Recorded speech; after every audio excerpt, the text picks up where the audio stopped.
Le spiritualisme a été la philosophie dominante en France pendant plus d'un siècle, de 1810 à 1950, avant d'être supplanté par l'existentialisme et par la phénoménologie. Ce n'est pas une école philosophique, mais une inspiration qui commence par s'opposer aux idéologues, pour lesquels les idées sont des sensations transformées. Les spiritualistes sont liés au renouveau du catholicisme instauré par Chateaubriand dans le génie du christianisme en 1802. Mais ils ne proposent pas une philosophie religieuse. Le premier grand philosophe spiritualiste est Maine de Biran, très actif dans les 20 premières années du XIXe siècle. Il part du témoignage de la conscience, dont la vérité est certaine. Ce sens intime atteste d'un fait primitif qui est l'effort, à la fois volonté et résistance. Pour Biran, je veux donc je suis.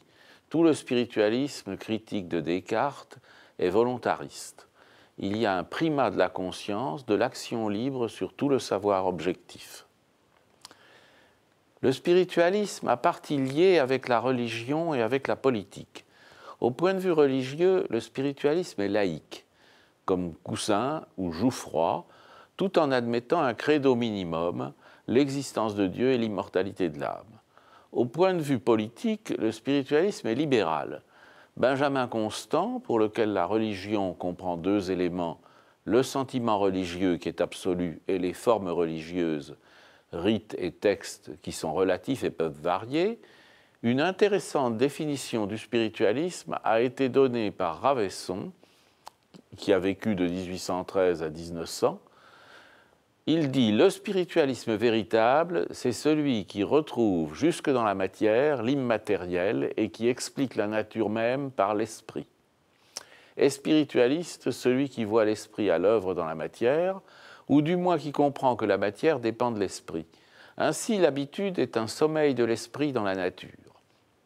Et un élément essentiel du spiritualisme est sa méthode psychologique. Schelling a noté que les Français, à partir de Descartes, partaient d'une expérience psychologique au sens large pour parvenir à la métaphysique. Maine de Biran préconise la méthode non pas simplement de l'observation intérieure, mais de l'expérience intérieure. On retrouve cette démarche jusqu'à Louis Lavelle, Jean Val, Merleau-Ponty au XXe siècle. Mais ce n'est pas la seule orientation du spiritualisme. À côté de la réflexion sur Descartes et le cogito, je pense, je suis, il y a l'influence de Schelling et la recherche de l'esprit dans la nature. Le spiritualisme n'est pas seulement une philosophie de l'esprit, c'est aussi une philosophie de la nature. Le spiritualisme a une grande capacité de renouvellement à travers la continuité. Avec Bergson, qui part du positivisme scientifique du philosophe anglais Herbert Spencer, on a affaire à un spiritualisme nouveau qui affirme la réalité de l'esprit, la réalité de la matière et leurs relations très intimes, en particulier dans le cas précis des rapports de la mémoire et du cerveau. La mémoire a besoin du cerveau, mais elle est d'une nature différente du cerveau. Avec Maurice Blondel, le spiritualisme s'est renouvelé dans une forme catholique bien déterminée. Il ne part pas de la révélation chrétienne, mais il montre comment la foi éclaire la raison. Alors j'en viens à la notion d'âme qui est, avec celle de liberté, au centre de la philosophie des spiritualistes.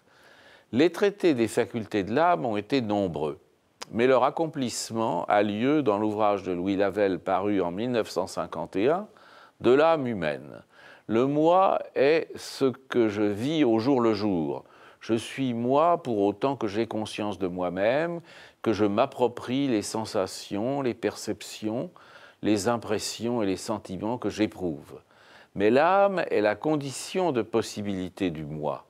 Maine de Biran reproche sans cesse à Descartes d'avoir confondu le moi et l'âme, alors que l'âme n'est pas le sujet empirique, ni non plus une substance absolue et immuable.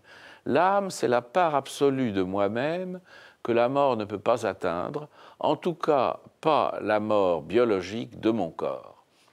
Cette âme n'est pas l'addition de plusieurs facultés comme la sensibilité, l'intelligence, la volonté ou encore l'imagination.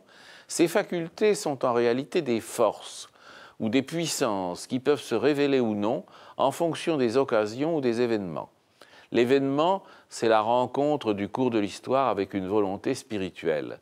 Dans la philosophie antique, l'âme avait été pensée par Aristote, par Platon avant Aristote et par Plotin. Mais c'est surtout Plotin qui oriente la philosophie dans le sens du spiritualisme. L'âme est en effet chez lui inférieure à l'esprit en ce qu'elle a contact avec la matière. L'âme est universelle, mais à côté de l'âme universelle, il y a l'âme individuelle, insérée dans le corps, mais libre. La nécessité qui pèse sur le corps en tant qu'il est une partie de l'univers laisse à l'âme sa liberté, qu'elle peut bien sûr refuser. Chez Ravesson, chez Vachereau, chez Bergson, le spiritualisme renoue avec la philosophie néoplatonicienne, tout en transformant la conception antique du temps dans le sens d'un progressisme.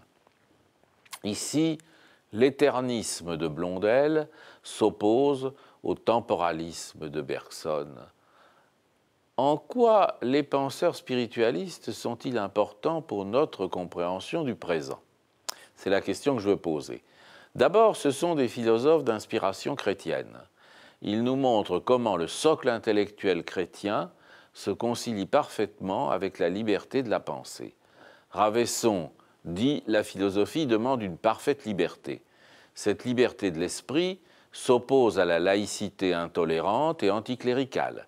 Elle s'oppose également au pouvoir autoritaire de l'Église catholique quand l'Église verse dans l'antiphilosophie. Deuxièmement, la philosophie est prise au sérieux par les spiritualistes, comme une voie vers Dieu par l'intermédiaire de l'âme et de son immortalité, et en particulier, il propose une réflexion sur le corps propre, le corps subjectif, comme incarnation de l'esprit. L'erreur de Descartes a été d'isoler le corps, et il a ainsi préparé la voie au matérialisme. Au contraire, le spiritualisme sécularise la notion chrétienne de l'incarnation, ce qu'on voit clairement chez un philosophe quasi contemporain qui est Michel Henry. On a donc un devoir chrétien d'étudier la tradition spiritualisme comme un pan injustement oublié de la philosophie française. Tradition spiritualiste qui peut ouvrir la réconciliation du catholicisme avec la société moderne.